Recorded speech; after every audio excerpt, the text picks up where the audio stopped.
Charito Day po mga kabiyaya. Purihin po ang Panginoon. Muli na naman po tayo nagkasama-samang magpuri, umawit at sumamba. Isang papuring palakpak po para sa ating Diyos na mga Diyos at Hari ng mga Hari. Hallelujah! Hallelujah! Oh, how good and how pleasant it is when brethren dwells together. Amen? Sama-sama po natin ideklara ang kabutihan ng ating Diyos. Nothing can separate us from the love of God. Amen? Hallelujah! Let us continue to declare it. And let us worship the King of Kings and the Lord of Lords.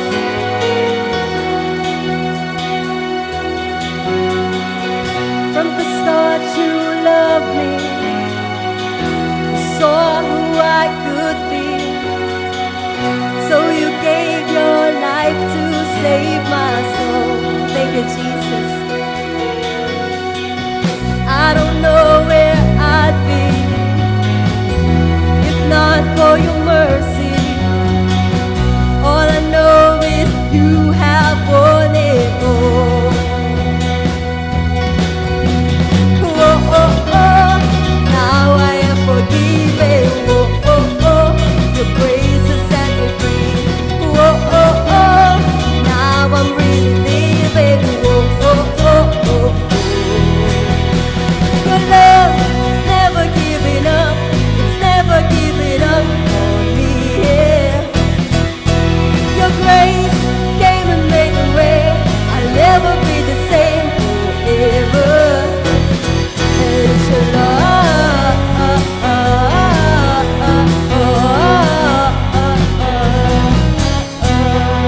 Lord, I wanna thank you for all that I've been through. 'Cause now I see that you are in control. Hallelujah. Oh, oh, oh, now I am forgiven. Oh, oh, oh, your grace has set me free. Oh, oh, oh, now I'm really living. Oh, oh, oh, oh, oh, oh, your love is never giving up, never giving up on me, yeah. Your grace came and made a way. I'll never be the same forever. And it's your love.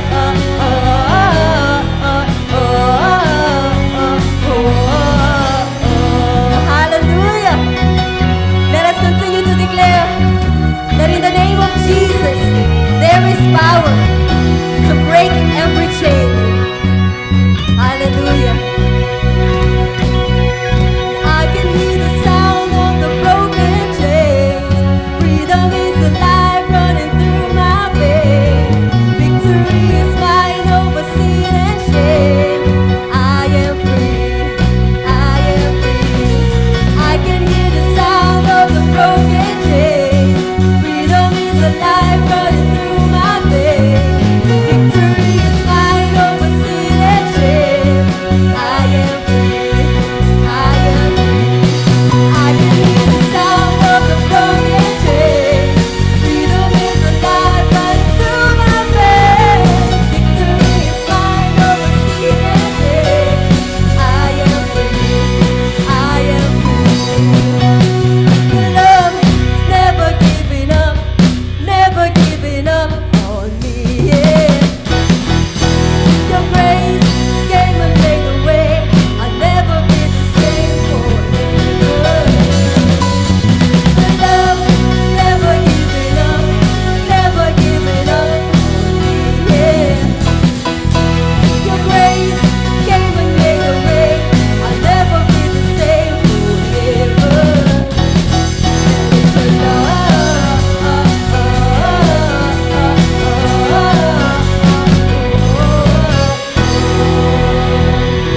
Hallelujah. Hallelujah. Hallelujah to the Lamb of God.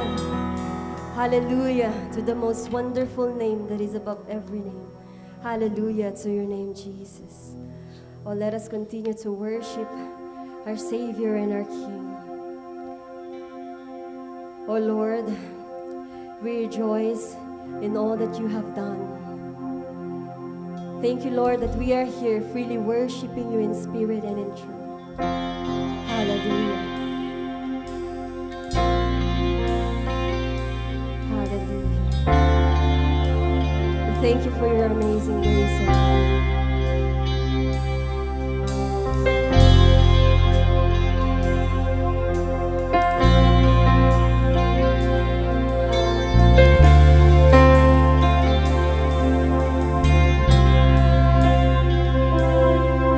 Sometimes I'm strong, sometimes I'm weak, sometimes I fall in my wandering. But through it all, there's just one thing more precious than the air I breathe. Grace, amazing grace, unfailing grace that saves my soul.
Hallelujah to the Lamb of God.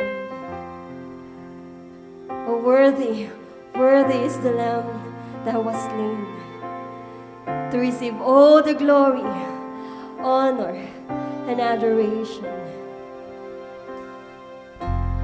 To Him who sits on the throne, and to the Lamb of God, to your name alone, Lord Jesus, be glory, honor, power, and majesty. To you, our Savior and our King, to the most wonderful name, to the most beautiful name, to the most powerful name, to your name alone, Lord Jesus. You alone deserves all the glory, power, and majesty. Hallelujah. Forever and ever. And everybody say, Amen. Amen. Hallelujah. Hallelujah.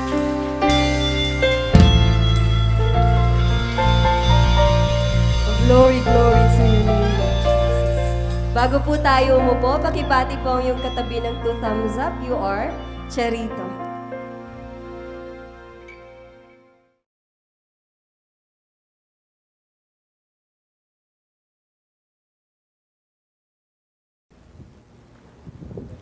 Praise the Lord.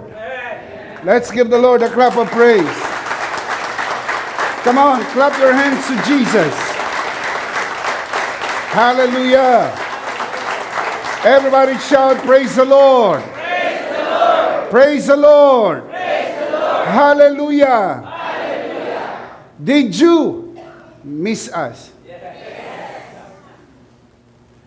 I know many of you do, but some of you don't.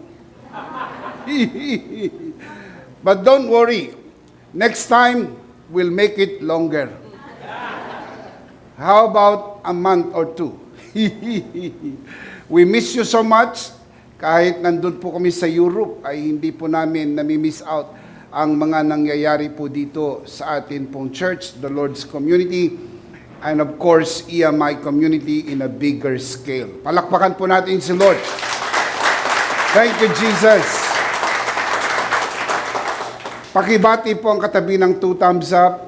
You are Charito, blessed and highly favored of God.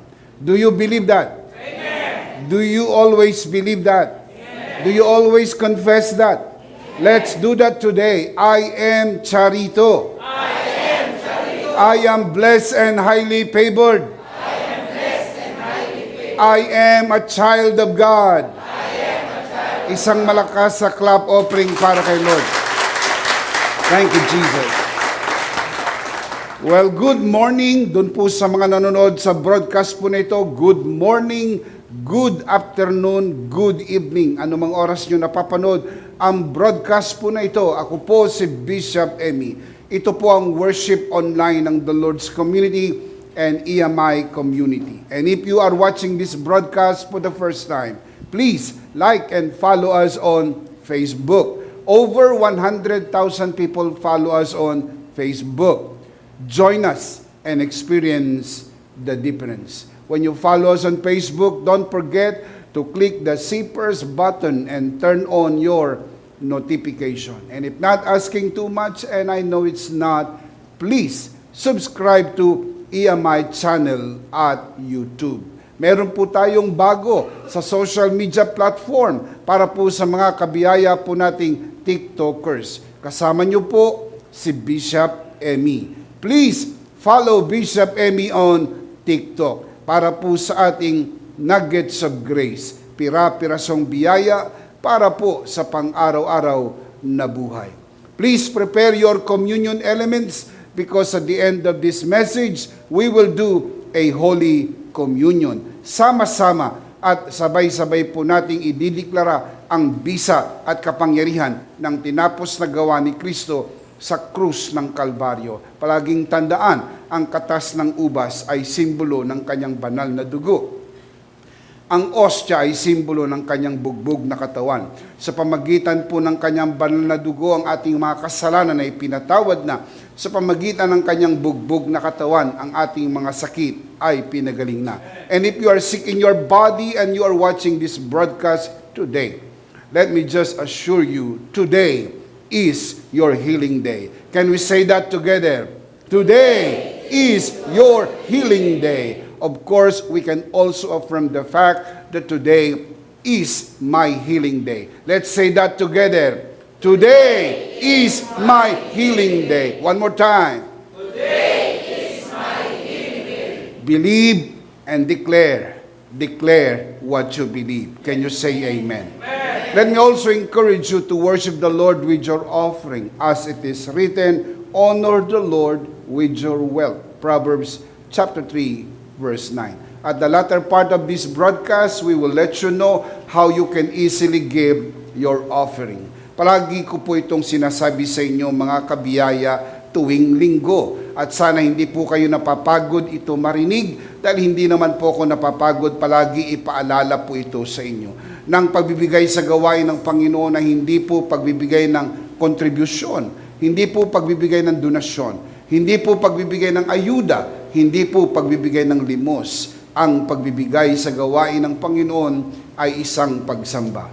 Genesis 22 tells us that giving is worship unto the Lord. That is why we ask you to worship the Lord with your offering. Because the truth is, you are not just watching a broadcast, you're worshiping the Lord with us, and giving is an integral part of your worship. The Apostle Paul writes, each man should give what he has decided in his heart to give, not reluctantly or under compulsion, for God loves a cheerful giver. 2 Corinthians 9:7. Palaging tandaan mga kabiyaya, walang maliit na halaga na hindi makakatulong. Lahat ng halaga, maliit man o malaki, ay makakatulong sapagkat lahat ng pagbibigay sa gawain ng Panginoon ay mahalaga. Dapat ito'y bukal sa puso, kusang loob, at hindi napipilitan. Just to say this from our hearts here at EMI, thank you for giving to the Lord. Thank you for joining us online. Thank you for watching. Thank you for inviting your friends and sharing this grace-filled and life-changing broadcast. Much, much appreciated. Before we dive into the pool of spiritual learning today, just to let you know, bago nagkaroon ng pandemya taong 2020, we have 6 services here at EMI. 6 a.m., 8 a.m., 10 a.m., 3 p.m., 5 p.m., and 7 p.m. Over 1,000 people come here in a given Sunday to worship the Lord. Alam niyo ang storya, nagkaroon ng pandemya. Dahil po dito, naapektuhan ang maraming simbahang lokal. Ang mabuting balita ay ito. Unti-unti na pong bumabangon ang mga lokal na simbahan para po sa on-site and face-to-face worship services.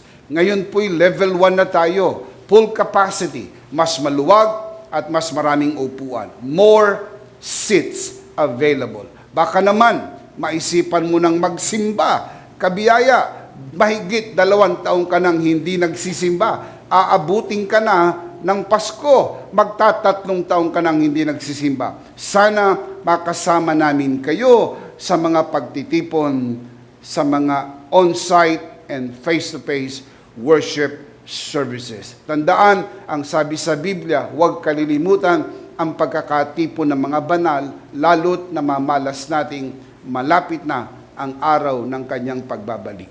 If you are near our worship center here at the very entrance of NLEX, Valenzuela Exit, Paso de Blas, Valenzuela City, we would like to extend this invitation to you. We're talking to you. You are watching this broadcast. Please join us in one of our 4 services here at EMI. 6 a.m., 8 a.m., 10 a.m., and 3 p.m. Come, join us, and experience the difference. Thank you so much for watching the broadcast. Thank you so much for joining us online. Before we dive into our learning today, one last thing. Malugod ko pong inaanyayahan ang mga full grace pastors, leaders, and church workers and full grace learners. Magkakaroon po tayo ng Full Grace Pastors Conference 2022 Calabarzon, Cavite, Laguna, Batangas, Rizal, at Quezon. On October 7, Friday, 7 o'clock p.m. with the theme, Boundaries. Do not go beyond your calling. To know your calling is one thing, but to serve your calling within the boundaries that God in His wisdom has set for maximum impact is another thing.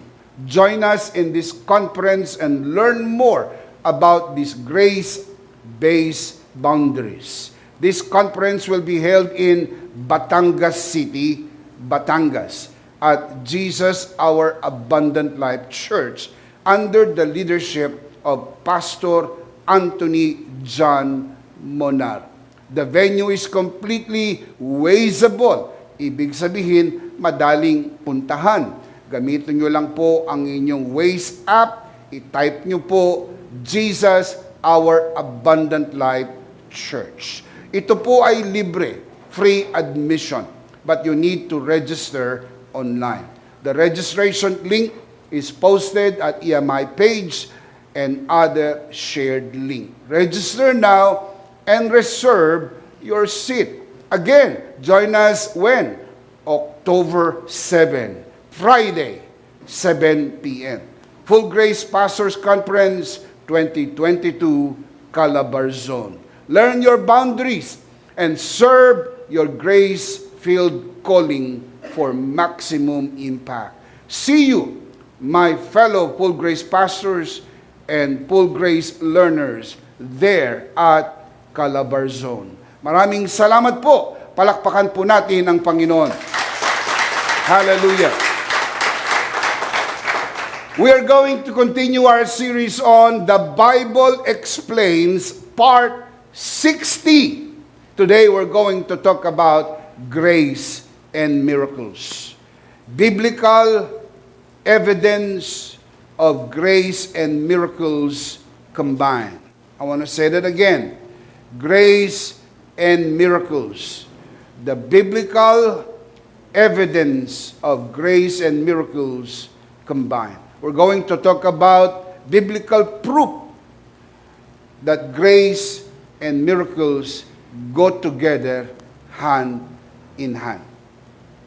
As you all know, 2 weeks ago, we celebrated Pastora Jo's 60th birthday. Alam niyo po yun. Now, this kind of unique and special to us because of the circumstance that happened to her that many of you know, if not all of you, but many of you know the story. She was miraculously healed by the Lord, and we wanted to celebrate it in a unique and a very special way with the team celebrating God's grace and miracle. I want to share that with you today. And this is not a coincidence. This is the 60th part of this series, and I want to share this from my heart, and I want to share this to you. Nung kami po ay nasa Europe, lagi kong sinasabi sa aming mga nakakausap na we are here because we are celebrating her 60th birthday. Ang sabi ng aming mga kausap, my God, she doesn't look 60. Nung mga kausap, lahat ng mga kausap, sabi ko, 60 years old na siya. Sabi niya, hindi siya mukhang 60. Oh, you see? Merong ilang naniniwala. She doesn't look like 60. Ang sabi ko, she is already 60 years old. Ang sabi ng mga kausap ko, ang sabi nila, hindi siya mukhang 60. Ikaw pa nga ang mukhang 60. Ang sabi ko, hindi. Mas may edad siya sa akin. Sabi niya, sabi nung kausap ko, sabi niya, that's a miracle. So, naisip ko, yung siya'y walang 60, yun po'y biyaya. Yung walang itsurang 60, siya'y biyaya. Yung ako po ay parang mas matanda pa sa kanya, yun ang milagro. Kaya, pag-usapan natin ang biyaya at milagro. Ilapit natin ito sa Panginoon sa isang panalangin. Aming Diyos, maraming salamat po sa iyong biyaya at maraming salamat sa iyong milagro. We commit to you this learning time as we always do and even as we always pray. We're so excited to look into your word and learn grace and miracles. We commit to you this time, even as we pray and even as we commit this learning time to you, all by your grace and for your glory. In Jesus' name, everybody would just simply say, Amen. Palakpakan si Lord. Amen. Amen. Grace and miracles. Miracle is what God does. He works miracles. He is a miracle working God. He is a miracle worker.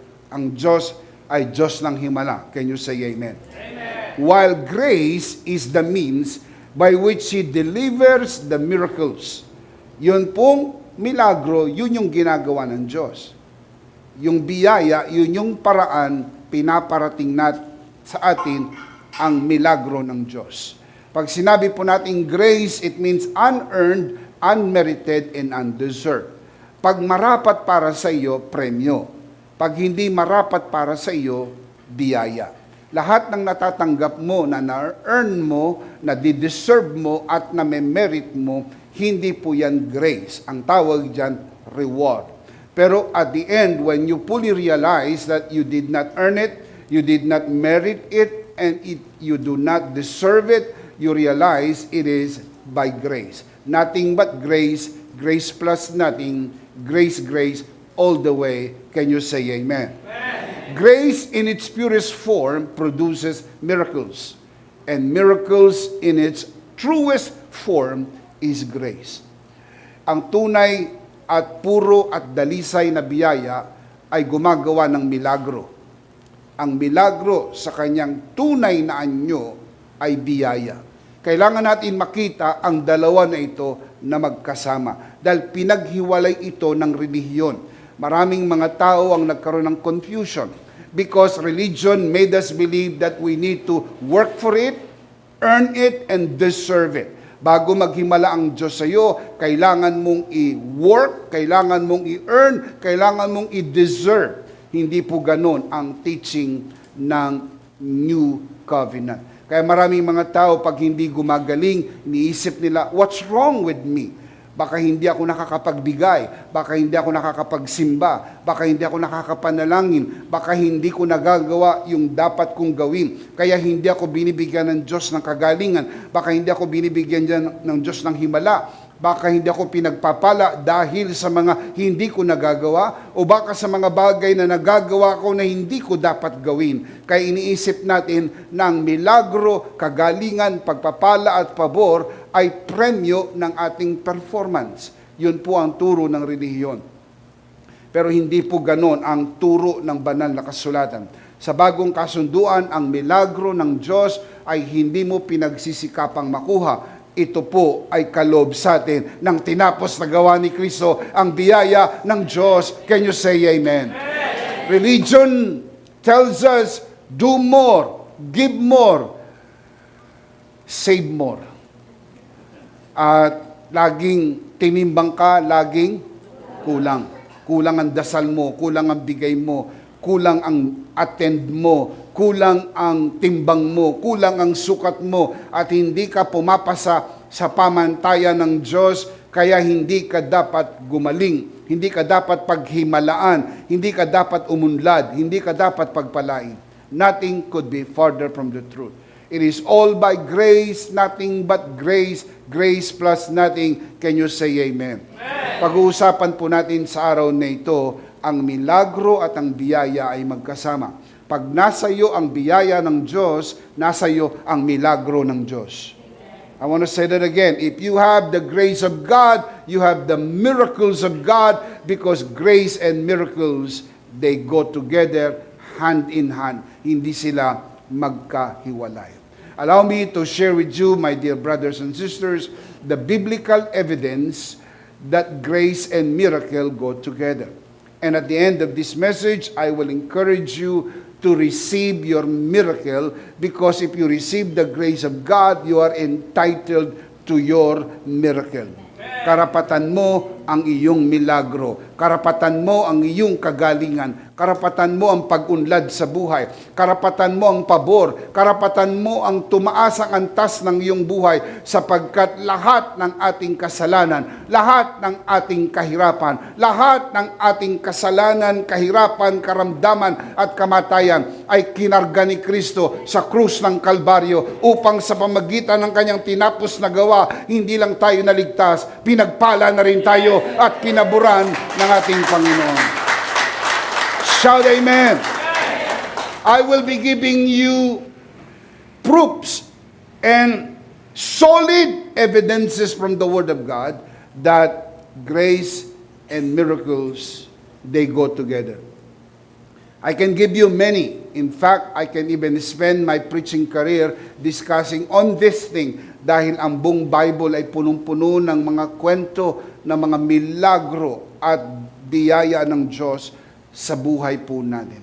But for the sake of time, let me just give you 5 proofs from the Bible, 2 from the Old Testament and 3 from the New Testament to establish the fact that grace and miracles go together hand in hand. Yun po ang objective. Kailangan maging malinaw sa inyo na ang biyaya at milagro ay magkasama. Pag nasa iyo ang biyaya, nasa iyo ang milagro. Amen? Ulitin ko po, kailangan maging malinaw sapagkat pagkatapos ng pagsasalita na ito, kailangan hamunin mo ang iyong sarili na ikaw ay pinaghimalaan na ng ating Panginoon. Ang milagro ay para sa iyo. Doon sa mga nanonood sa broadcast na ito, kung ikaw ay may sakit, bago matapos ang broadcast na ito, pinagaling ka na ng ating Panginoon. Today is your healing day. Shout amen. So allow me to share this with you, biblical evidence of grace and miracles combined. Number 1, evidence, the healing of Abimelech. I'll give you the story and then we will learn the principle. You can read the story in Genesis chapter 20. Who is Abimelech? Abimelech is a pagan king. Siya po ang tinatawag na King of Gerar and also called in the Bible King of the Philistines. Wala po siyang covenant relationship with God. Siya po isang pagano, unbeliever. And yet God miraculously healed him. Undeservingly received a favor from God. How was that? Natanggap niya yung hindi marapat para sa kanya. Anong tawag doon? Grace. Because grace in its purest form defines us. We receive what we do not deserve. Hindi po deserving itong si Abimelech tumanggap ng milagro. Hindi po deserving si Abimelech gumaling sa kanyang karamdaman. And yet God gave it. Binigay ng Diyos ang kagalingan. Pinagaling ng Diyos at mahimalang pinagaling ng Diyos. Bakit? Sapagkat ang milagro at kagalingan ay hindi premyo. Ito po'y biyaya na pwedeng makuha ng sino man sapagkat ang kagalingan ay para sa lahat. Kung ito'y para sa lahat, lalo na sa mga anak ng Diyos. Sapagkat ang kagalingan ay hindi lang biyaya para sa lahat, ang kagalingan ay tinawag din sa Bibliang tinapay ng mga anak ng Diyos. Kung ito'y tinapay ng mga anak ng Diyos, at ito naman po mga kapatid ay para sa lahat, walang dahilan para hindi ka gumaling. Maraming mga taong hindi gumagaling sapagkat dinidisqualify nila ang kanilang sarili. Sabi nila, hindi ako karapat dapat gumaling. Dapat akong magkasakit, dapat akong magdusa, dapat akong mamatay dahil sa lahat ng kanyang nagawa na pagkukulang o pagkakasala. Hindi ako dapat gumaling sapagkat hindi ko binibigay ang aking ikapo. Hindi ako dapat gumaling sapagkat hindi ako naglilingkod sa Panginoon. Hindi na ako nagsisimba. Hindi na ako umaawit sa choir. Hindi na ako uma-attend sa mga practices ng praise and worship. Hindi na ako kasali. Hindi na ako involved. Ako ay naging inactive. Hindi na ako madalas uma-attend. Kaya nung dapuan ng sakit at hindi siya gumagaling, ang sabi niya, naintindihan ko na, tanggap ko na. Kaya hindi po nag-ooperate ang healing, hindi po nag-ooperate ang miracle sapagkat disqualify nila ang kanilang sarili para sa milagro. Tandaan niyo po, walang disqualified. Lahat tayo ay qualified sa milagro at kagalingan ng ating Panginoon. Shout amen! Amen! Let me show you the scripture, Genesis 20, verse 17 to 18. Then Abraham prayed to God, and God healed Abimelech. Abraham prayed to God, and God healed Abimelech, a pagan king, king of Gerar, king of the Philistines, pinagaling ng Panginoon. Hindi po siya karapat-dapat. Hindi po siya qualified. Wala siyang relationship kay Yahweh, and yet God miraculously healed him. His wife and his slave girls, so they could have children again. For the Lord had closed up every womb in Abimelech's household because of Abraham's wife, Sarah. Sipin po ninyo, kung pinagaling ng Panginoon ang isang unbeliever, anong dahilan para magduda ka para sa iyong kagalingan? Kung pinagaling ng Diyos ang walang covenant relationship kay Yahweh, ano ang pwedeng matanggap ng sinong may magkaugnayan sa Diyos at tinanggap ang ating Panginoong Jesucristo at anak ng Diyos? Can you say amen? Amen. So, miracle is God's grace. And God's grace produces miracle. Can you say amen? Amen. Even a greater display of grace was that God used Abraham to heal Abimelech. Alam niyo, yung si Abimelech tumanggap ng kagalingan, milagro na yon, biyaya na yon. Pero ang gamitin ng Diyos si Abraham para tumanggap ng milagro si Abimelech, to my understanding, it is even a greater grace in display. Bakit naman? Sapagkat nung manalangin si Abraham para sa kagalingan ni Abimelech, Abraham just lied. Nagsinungaling si Abraham kay Abimelech tungkol sa kanyang relasyon kay Sarah, and yet at the end, ginamit pa siya ng Panginoon para pagalingin si Abimelech. For all the measurement in the ministry, itong si Abraham disqualified to. Hindi to papasa sa ordaining council sapagkat siya po ay blunt liar. Siya po ay nagsinungaling. Kaya kung dadaan po siya sa council, dadaan po siya sa ordaining council, disqualified po siya sapagkat hindi siya pumasa sa pamantayan ng sinumang lingkod ng Diyos ay hindi dapat nagsisinungaling. Nagsinungaling po si Abraham. And yet ginamit po siya ng Panginoon upang pagalingin si Abimelech. Anong tawag niyo po ron? Grace. Sapagkat ang paggamit ng Panginoon sa bawat isa sa atin ay hindi dahil karapat-dapat tayo, hindi dahil perpekto tayo. Ginagamit lang tayo ng Panginoon dahil sa kanyang kagandahang loob, dahil sa kanyang biyaya. Of all the imperfections that we have, and yet God uses us anyway because grace is greater than all. Palakpakan si Lord, grace is greater than all. This is not to say that grace condones sin. Not at all. Hindi po nangangahulugan ng biyaya ay nangungunsinti ng kasalanan, nangungunsinti ng pagsisinungaling. Hindi po. Ang ginagawa ng biyaya, dinadaig ang kasalanan, hindi kinukonsinti ang kasalanan. Anong pagkakaiba ng dalawa? Ang pangungunsinti ng kasalanan, ang resulta, lumalala ang tao. Nagiging mas sinungaling, nagiging mas masama, nagiging mas masahol. Ang resulta ng dinadaig ang biyaya ng kasalanan, nagbabago ang tao. Nang gamitin ng Diyos si Abraham sa kabila ng kanyang kahinaan, hindi po kinonsinti ng Diyos ang kasalanan ni Abraham. Ipinakita ng Diyos kay Abraham na sa kabila ng iyong kasalanan, kaya kang gamitin ng biyaya ng Diyos sapagkat habang ginagamit ka ng Diyos, ikaw ay binabago ng Diyos. Nabago si Abraham sapagkat sa bahagi ng kanyang buhay, nakita natin si Abraham sa ibabaw ng bundok Moriah. Daladalang kanyang anak sa ibabaw ng dambana at handang ihandog sa Panginoon.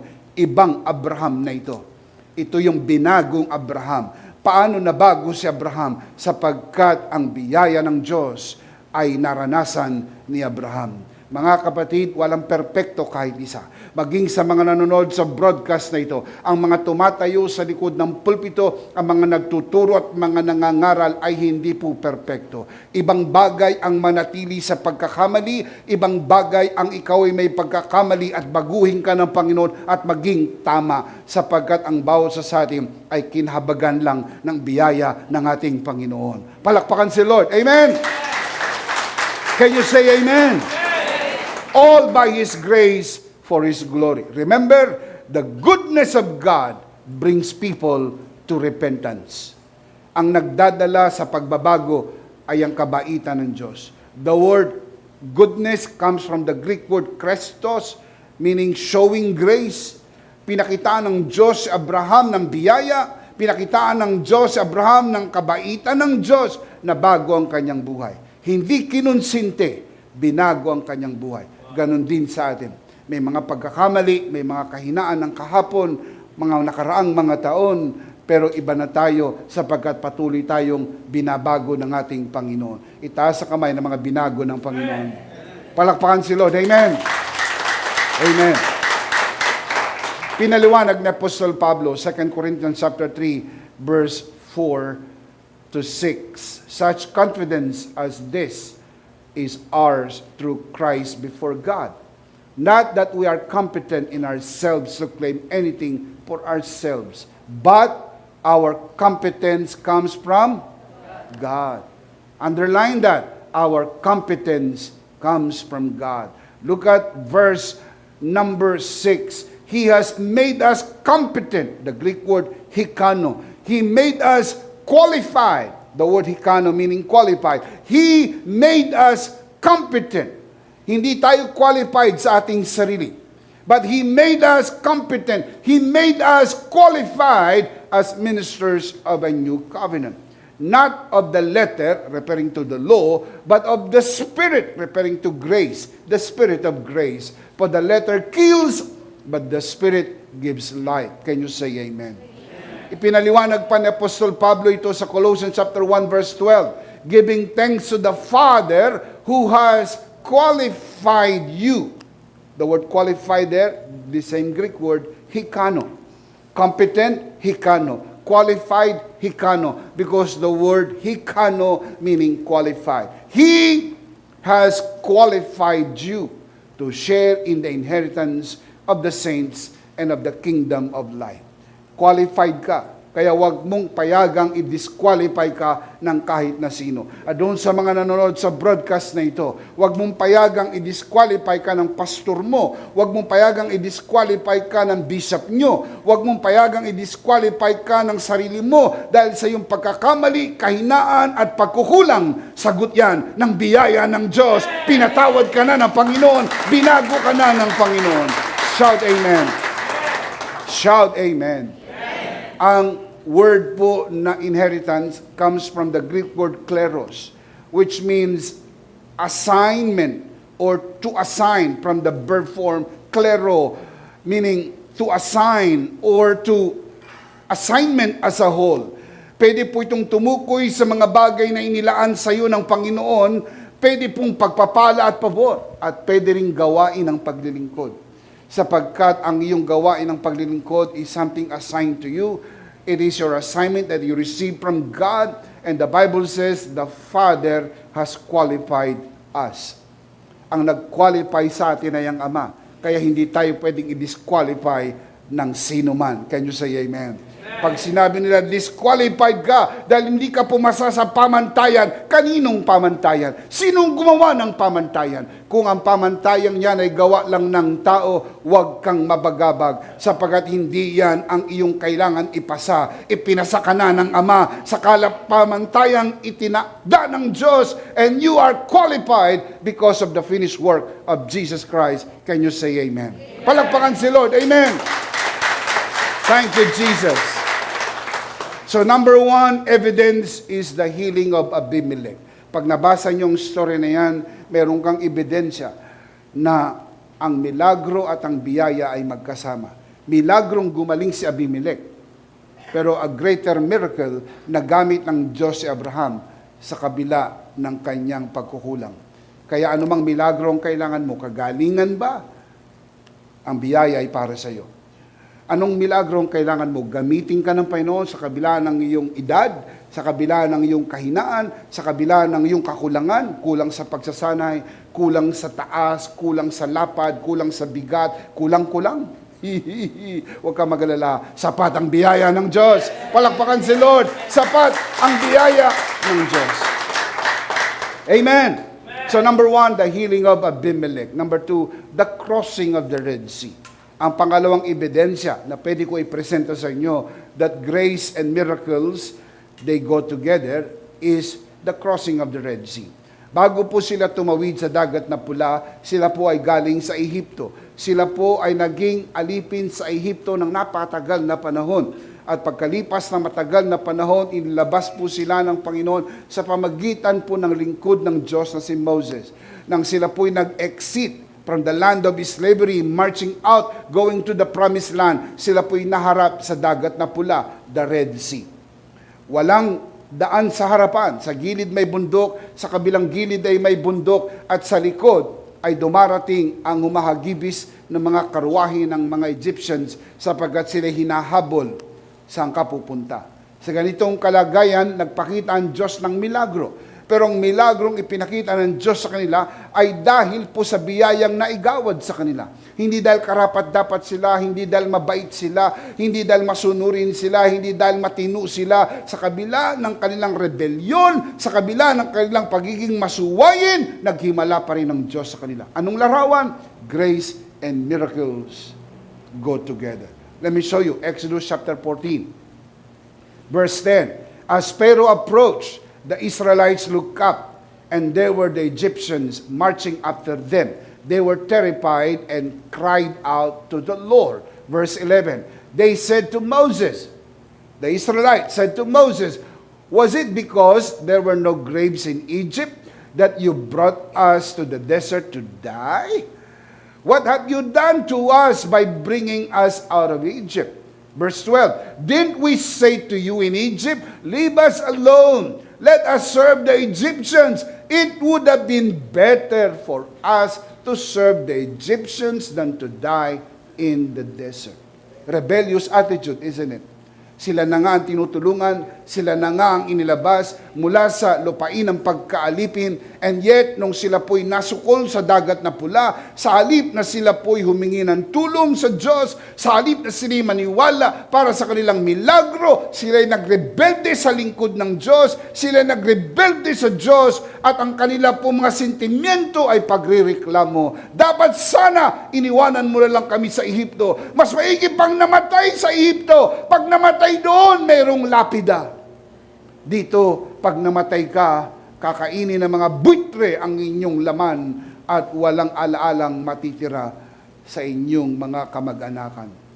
Kaya nung sabi po sa verse 13, Moses answered the people, do not be afraid, stand firm, you will see the deliverance the Lord will bring you today.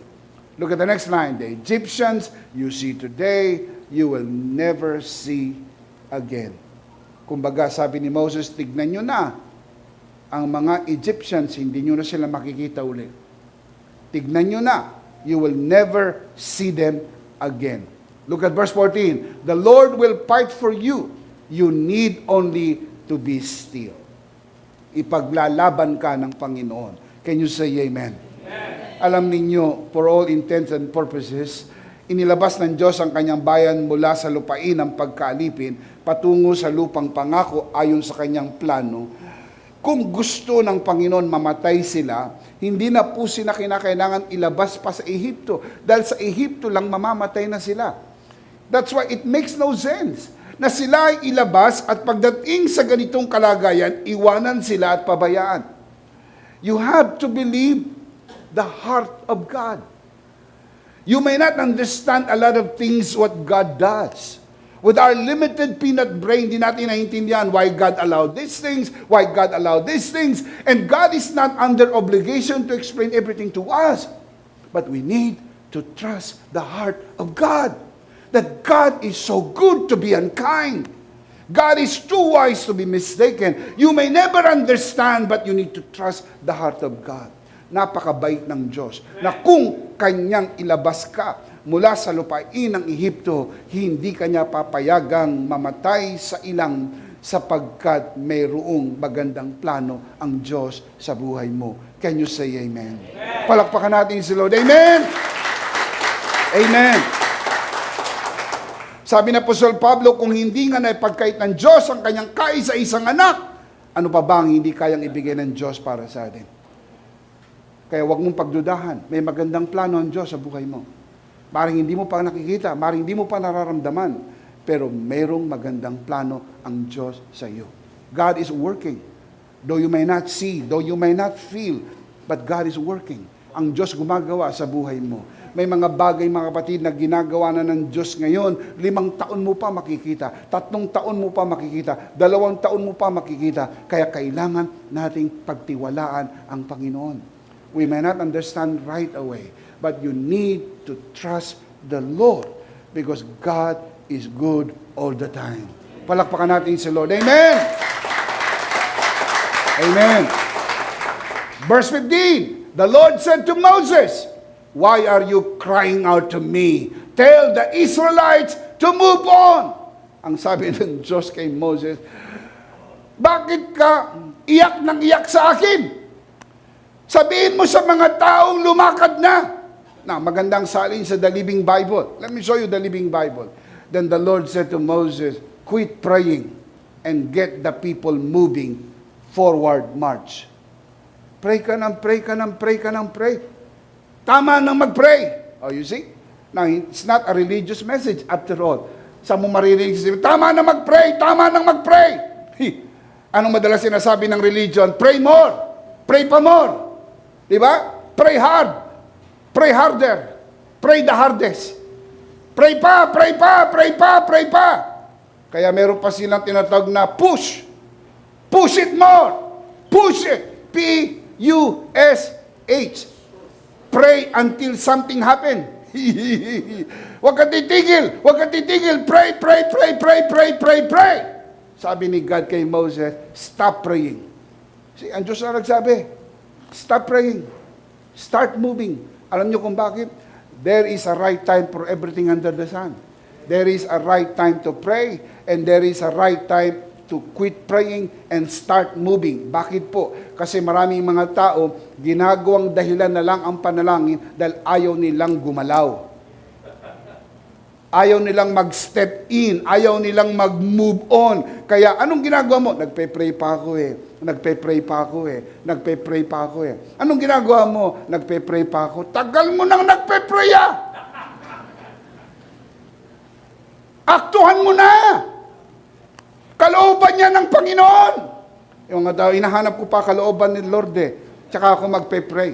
Nako, pag hindi mo alam ang kalooban ng Lord, di ka makakapag-pray.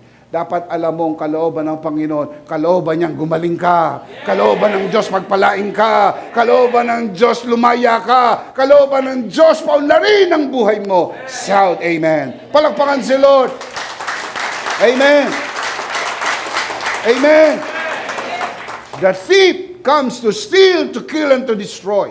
But Jesus said, I have come that you might have life and that you might have it more abundantly. Can you say amen? Amen. Stop praying, start moving. Huwag mong gawing dahilan ng panalangin para hindi ka gumalaw. Hindi ko sinasabing huwag manalangin. Manalangin ka. Pero huwag puro panalangin.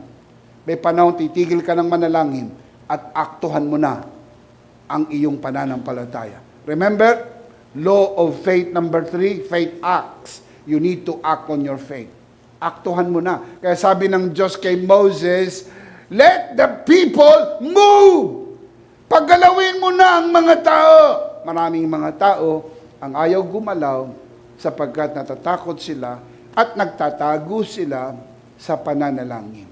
May time manalangin, may time tumigil ng manalangin, at mag-move na tayo. Dahil alam na natin ang kalooban ng Panginoon. Aktuhan natin ang kanyang kalooban. 1 John chapter 5, verse 14. This is the confidence we have in approaching God, that if we ask anything according to His will, He hears us. Hears us, present tense. Ngayon, pinakikinggan niya tayo. Hindi po pakikinggan. Hindi po pakikinggan pa lang. Tayo po'y pinakikinggan ngayon. He hears us when we pray according to His will. The word will comes from the Greek word telema, meaning desire, purpose, or pleasure. When you pray according to God's desire, when you pray according to God's purpose, when you pray according to God's pleasure. Kaya ang tanong ko, bago ka mag-pray, gusto ba ng Panginoon ito? Kasi kung gusto yan ng Panginoon, hindi mo na dapat ipag-pray, Lord, kung gusto mo, pagalingin mo ko. Kung ayaw mo, mamatay na ako. Tama bang prayer yan? Pero ang tanong, may nagpe-pray ba ng ganyan? Lord, kung hindi rin ako gagaling, kunin mo na ako dahil malaki magagastos ng pamilya ko. Mamamatay rin lang ako, bound pa sila sa utang, di bali nang mamatay, wag na magkautang. Oh, anong prayer nila? Ang prayer po nila, mga kapatid, ay sila ay kunin na ng Lord. Hindi po tamang prayer yon. Sapagkat hindi mo alam ang kagustuhan ng Panginoon. Ang kagustuhan ng Panginoon, ikaw ay gumaling. Ang kagustuhan ng Panginoon, ikaw ay mabuhay. Kagustuhan ng Panginoon, makasama ka pa ng iyong pamilya. Kagustuhan ng Panginoon, makasama ka pa ng mga anak mo at ng mga apo mo. Yan ang kagustuhan ng Panginoon. Can you say amen? Amen. Anong layunin niya? Sirain ang gawa ng kaaway. Ano ang kanyang kaluguran? Ikaw ay unlad.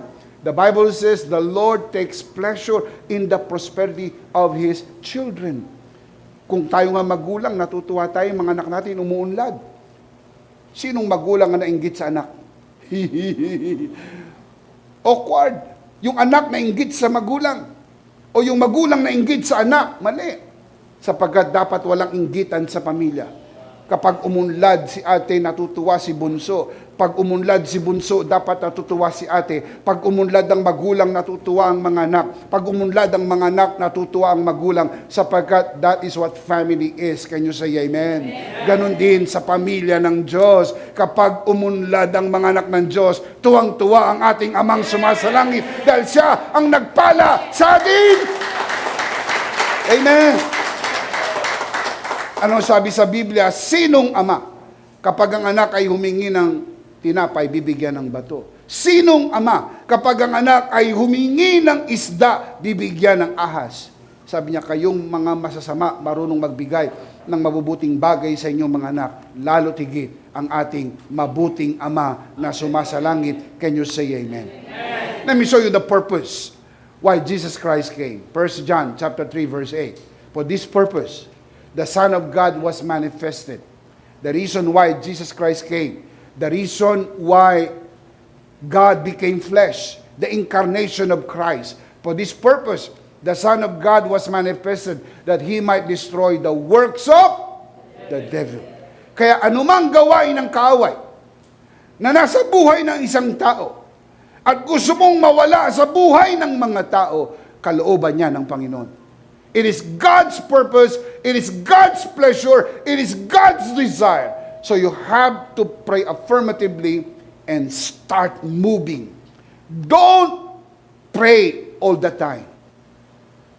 Pray at one time and begin to move. Kalooban ng Diyos, umunlad ka. Ano po ba ang gawa ng kaaway? Listen, the works of the devil are sin, sickness, poverty, and death. Wala po niyan sa langit. Wala po yan sa original plan of God. Pumasok lang po yan, ang pumasok ang pagbagsak ng tao. The fall of man, pumasok ang sin, sickness, poverty, and death.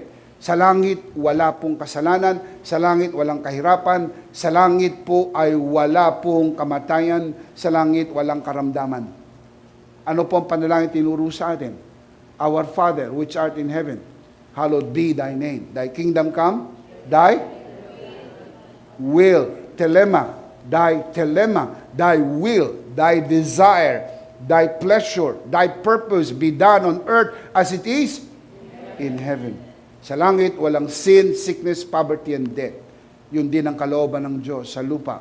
Dapat hindi tayo pinaghaharian ng kasalanan, kahirapan, karamdaman at kamatayan. Tanong ko po sa inyo, gusto ba ng Panginoon pagharian ka ng kasalanan? Hindi. Bakit gusto ng Panginoon pagharian ng ibang tao ng kahirapan at karamdaman? Bakit pagkasalanan nilalabanan mo, pero pagkaramdaman tinatanggap mo?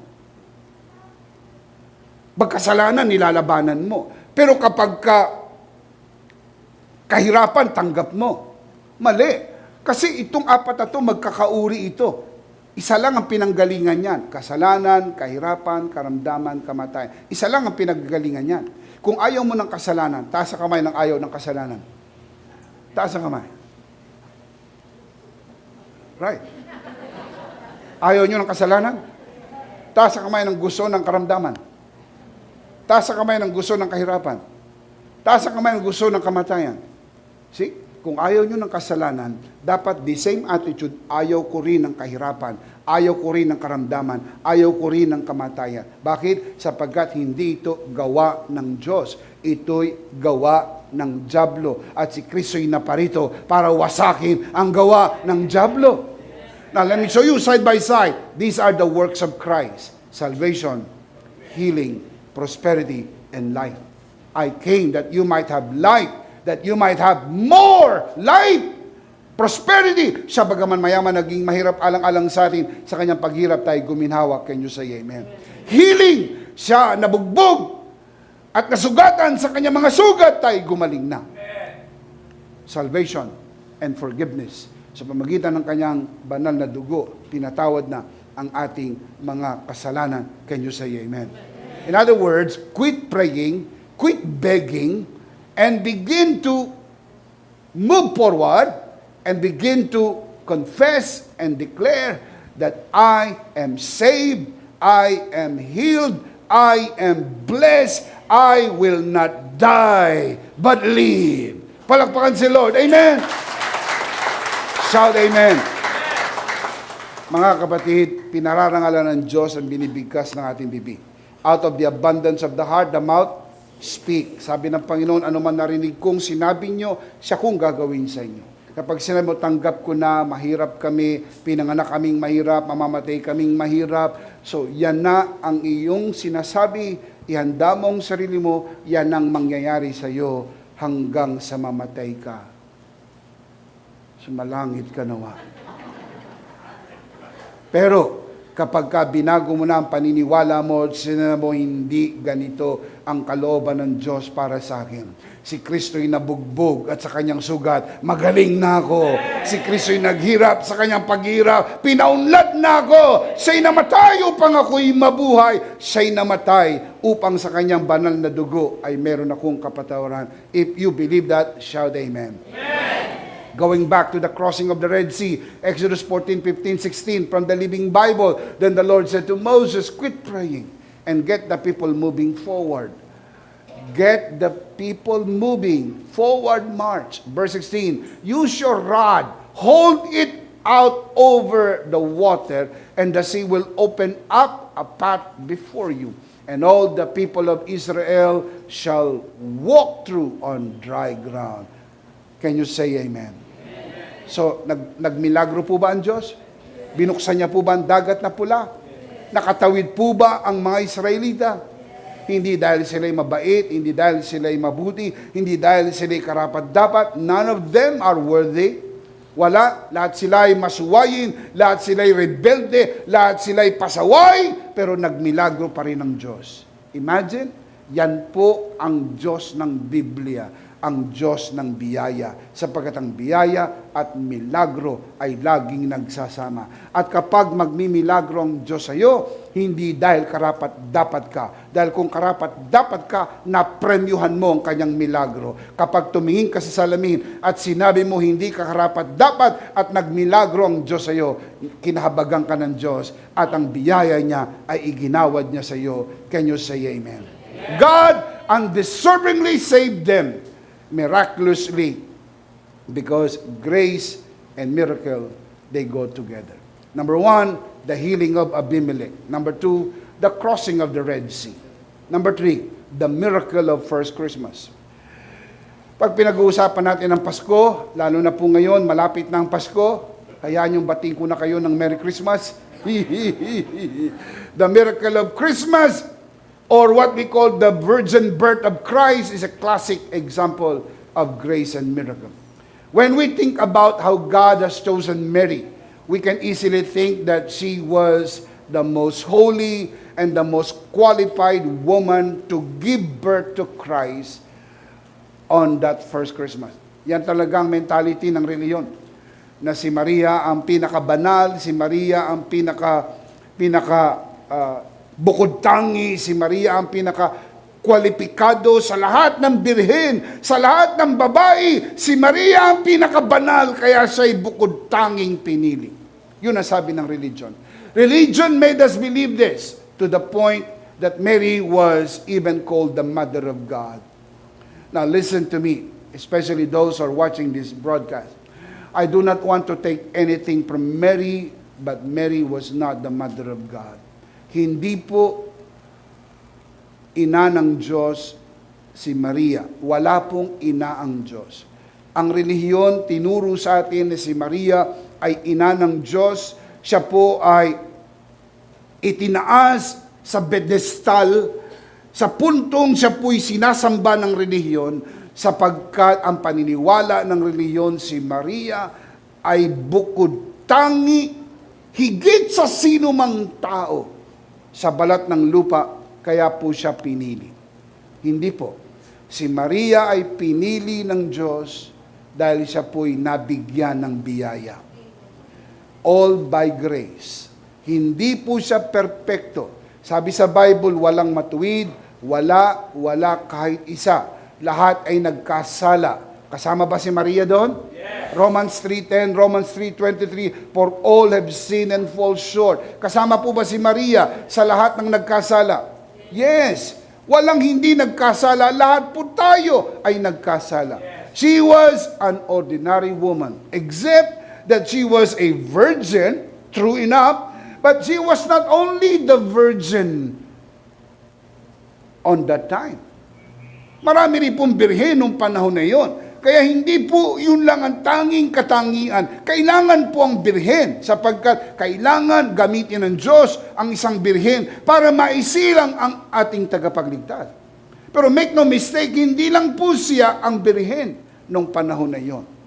She was not the only virgin on that time. Many virgins. And yet, God in His grace bestowed this calling to her. Katulad din naman natin na kinahabagan din tayo ng Diyos. Can you say amen? Amen.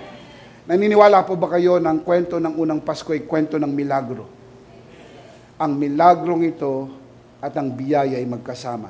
Luke chapter 1 verse 28. The angel, referring to angel Gabriel, went to her, referring to Mary, and said, greetings, you are highly favored, the Lord is with you. Ano po ang Greek word ng highly favored? Charito. You are charito. Highly favored. You are blessed and highly favored. Tinawag po ba si Mariang charito?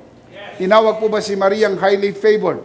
Yes. Now, look at verse 29. Mary was greatly troubled at his words and wondered what kind of greeting this might be. Verse 30. But the angel said to her, do not be afraid. You have found, come on, look at the next line. You have found favor with God. The word favor comes from the Greek word charis. You have found grace. Grace was given to her. Hindi po siya qualified. Bagaman siya po ay birhen, hindi lang siya ang tanging birhen, maraming birhen sa panahon na yon, pero hindi po siya pinili dahil siya po'y banal, siya po'y walang kasalanan, siya po ay malinis, siya po ay walang dungis tulad ng maraming tao sa buong mundo. Not at all. Mary was chosen on the basis of grace. You have found charis. You have found grace. You have found favor with God. Verse 31. You will be with child and give birth to a son, and you are to give him the name Jesus. Verse 32. He will be great, and he will be called the Son of the Most High. The Lord God will give him the throne of his father David. He will reign over the house of Jacob forever. His kingdom will never end. Verse 34. How will this be? Paano magsisilang ng sanggol? Sabi niya, how will this be? Other translation says, how can this be? Mary asked the angel, since I am a virgin. At least naiintindihan niya na bago ka magkaroon ng anak, kailangan merong kang asawa. Sabi niya, wala akong asawa, wala akong kinakasama, ako isang birhen, wala akong anumang karanasan. Paano ako magsisilang ng sanggol? How can this be, since I am a virgin? Verse 35, the angel answered, the Holy Spirit will come upon you, and the power of the Most High will overshadow you. So the Holy One to be born will be called the Son of God. Miraculous? Yes. The birth of Jesus was miraculous. Hindi pwedeng magsilang ng sanggol ang birhen.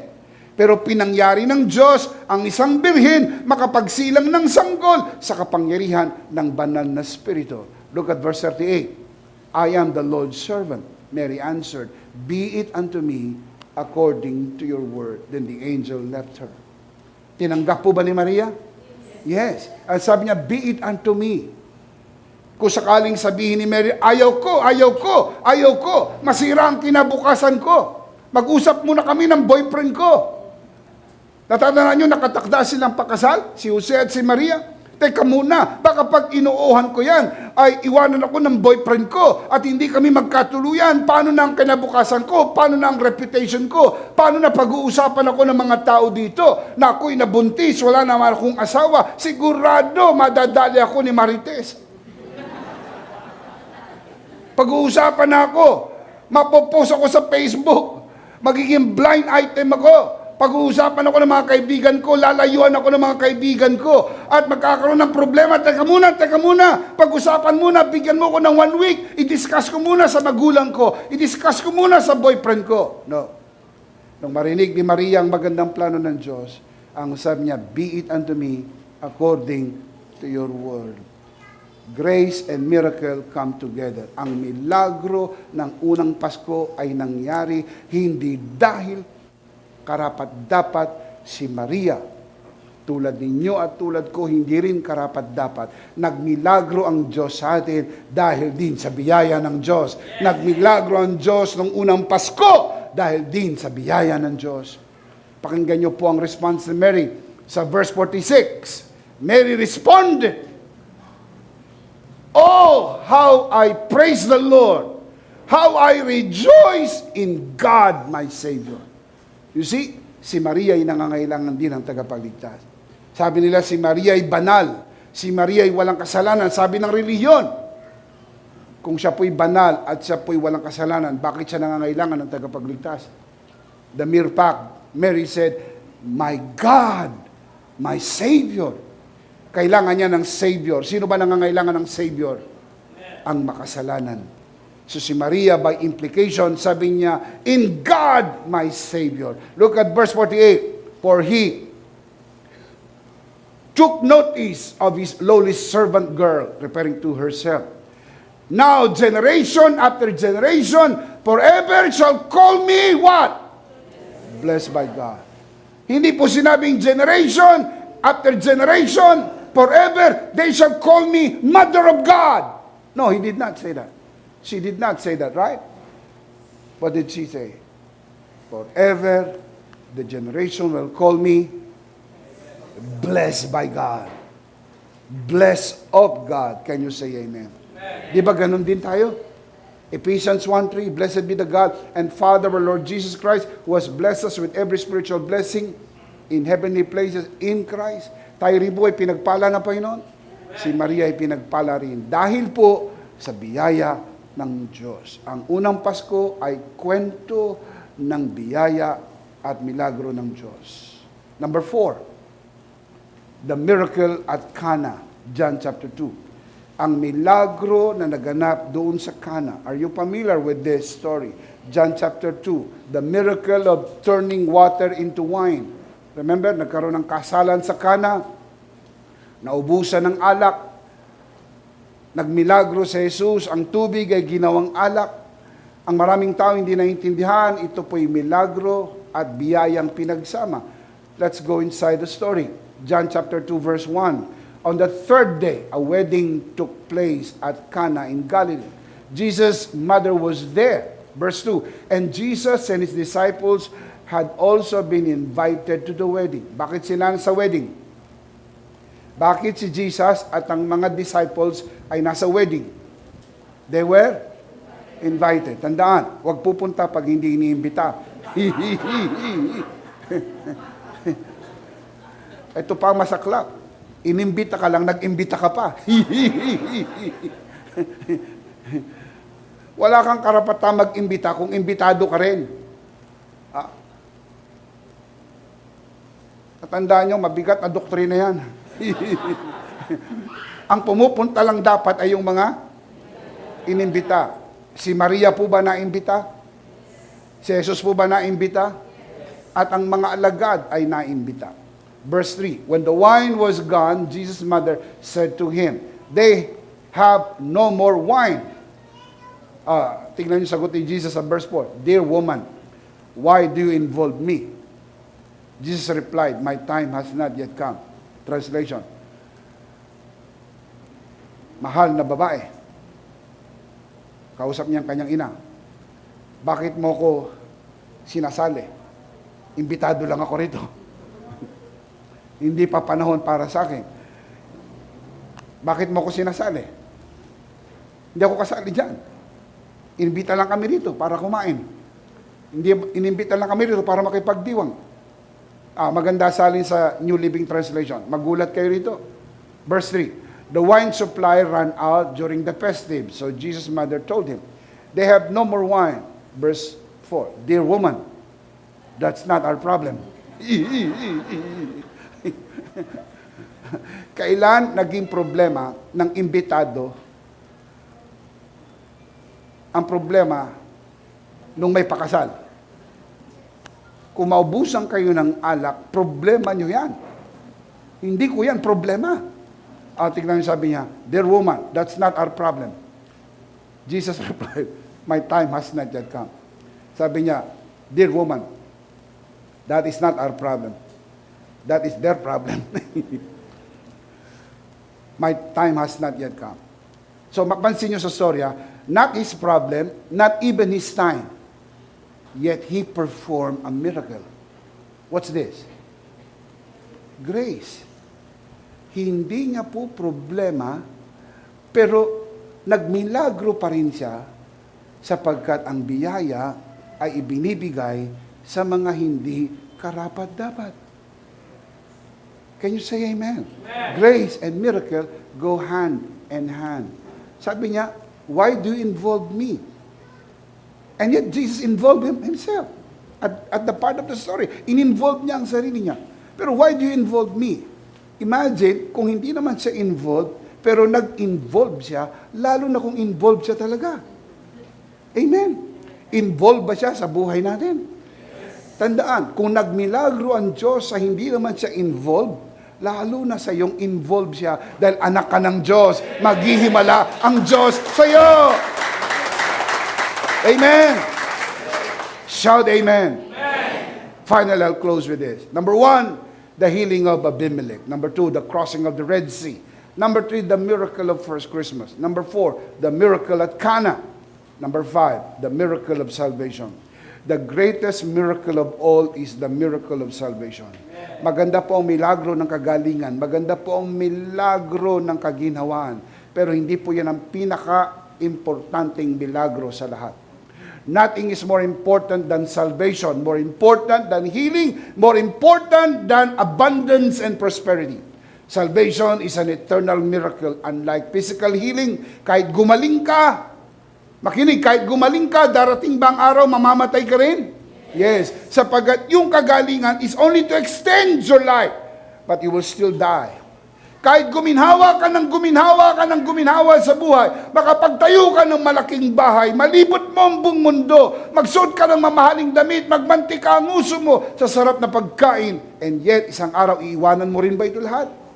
Sapagkat material, abundance, physical healing are all temporary. Ang tunay na milagro na pangwalang hanggan ay ang ating kaligtasan. Ang pangalan natin nakasulat sa aklat ng buhay at tagapagmana tayo ng buhay na walang hanggan. Shout amen! Shout amen! Shout amen! Hallelujah to the Lamb of God! Amen! Ephesians chapter 2 verse 8 to 9. You know this verse by heart. For it is by grace you have been saved through faith.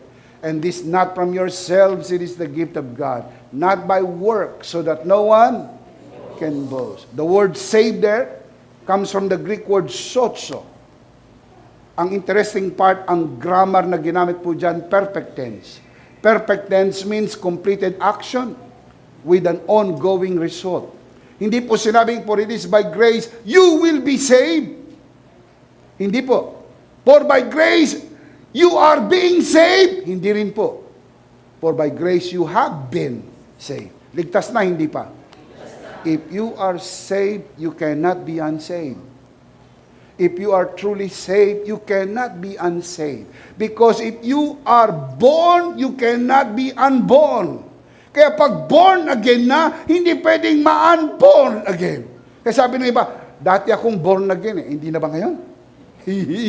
Narinig niyo ganyan magkwento, dati akong born again O kaya iba na, dating born again yan Ba't hindi na ba? Kung na-born again ka, nawawala ba ang pagka-born again? Sabi ng Panginoon, pag ipinanganak ang tao, hindi na muli papasok sa tiyan ng nanay. Para ma-unborn at ma-born again and again. Isang beses lang.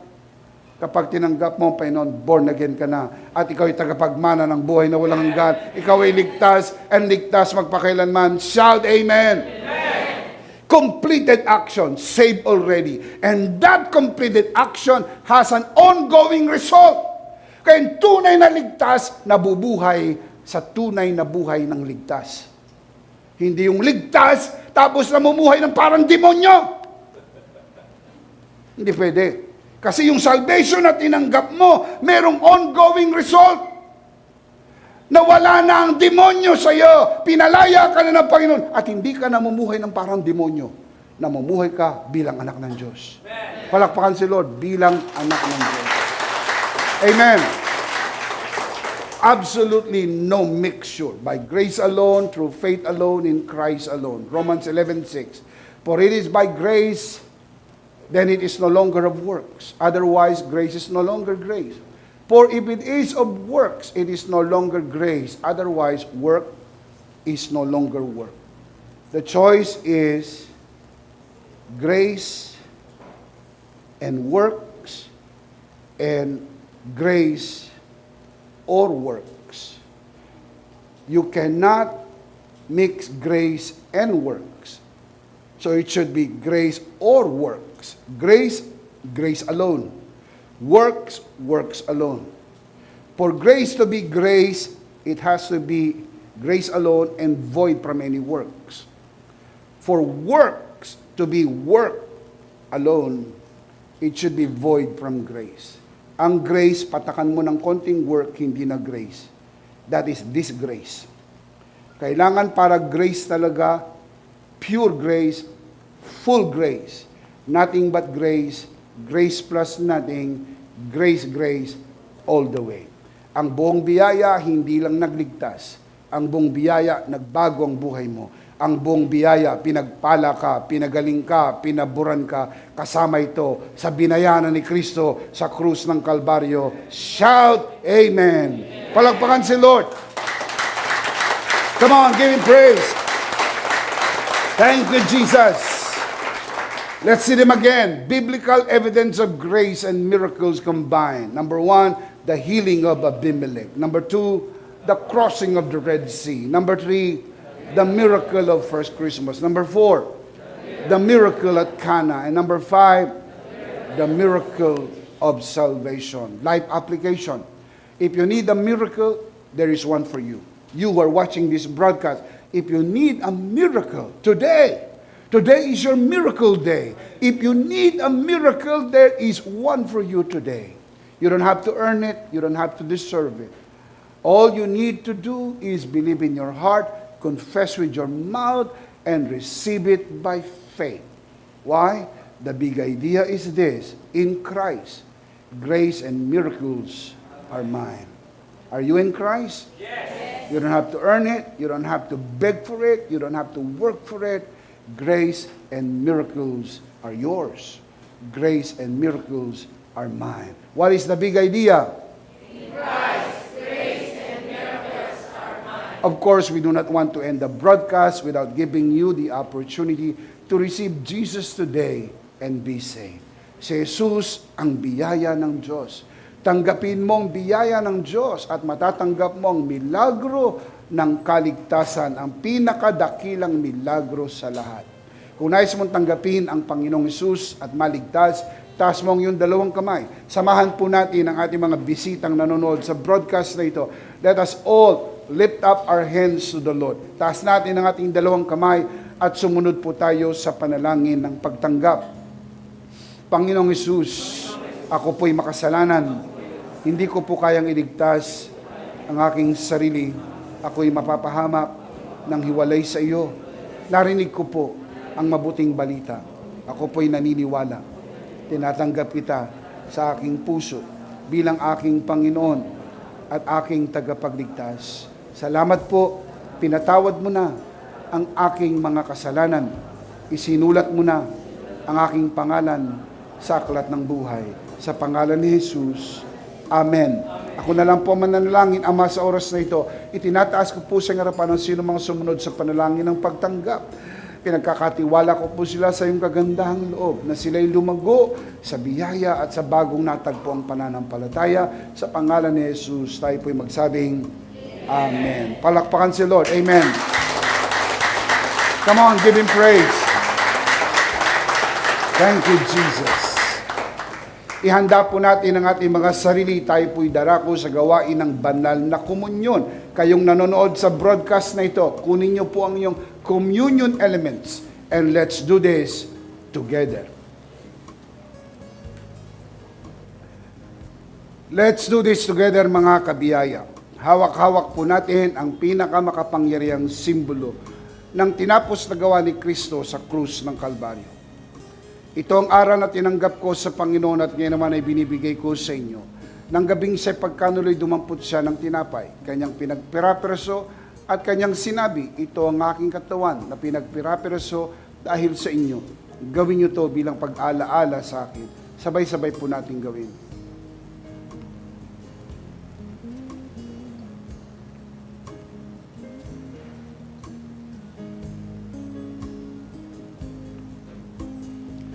Gayun din naman matapos maghapunan ay kanyang hinawakan ng saro at kanyang sinabi, ito ang saro ng bagong tipan na pinagtibay ng aking dugo. Gawin niyo to bilang pag-alaala sa akin. Sabay-sabay natin gawin. Sumunod po tayo sa panalangin ito. Aming Ama, maraming salamat po sa aming Panginoong Jesucristo. Panginoong Jesucristo, maraming salamat po sa iyong banal na dugo na iyong itinigis sa krus ng Kalbaryo. Dahil po dito, lahat ng aming kasalanan ay inang pinatawad. Maraming salamat po sa iyong katawan na nabugbog at nasugatan. Sa pamagitan po nito, lahat ng aming sakit ay inang pinagaling. Gaya ng nasusulat sa iyong mga sugat, ako'y magaling na. Ako'y naniniwala. Ako'y magaling na. Aking dinideklara. Ako'y magaling na. Ako'y malusog, malakas, masigla, pinagpala, pinaburan, at mabubuhay ng mahaba. Sa pangalan ni Jesus, maraming salamat po, Banal na Espiritu, sa iyong kapahayagan sa mensahe ng biyaya. Sa pangalan ng Panginoong Jesus, Amen. Amen. Palakpakan si Lord. Amen. Amen. Isang beses pa, malakas, sabay-sabay. Ano po ang ating big idea? In Christ, grace and miracles are mine. In Christ, grace and miracles are mine. Are you in Christ? Yes. Grace and miracles are yours. You don't have to beg for it. You don't have to earn it. You don't have to work for it. It's freely given. It's yours. They are yours in Jesus' name. One more time. The big idea is, In Christ, grace and miracles are mine. indeed, in Christ, grace and miracles are mine. Last of all, let me speak to your heart, you who are watching this broadcast. If this broadcast has blessed you, and if not asking too much, I would like you to bless this ministry with your love offering, so that together we can reach the world with the message of full grace. And from the bottom of our hearts here at EMI, we would like to say thank you for giving to the Lord. We'll see you next Sunday, prayerfully on site, but definitely we'll see you again online. Ako po si Bishop Emmy, kasama po si Pastora Jo at ang kabuuan ng The Lord's Community at EMI Broadcast. Maraming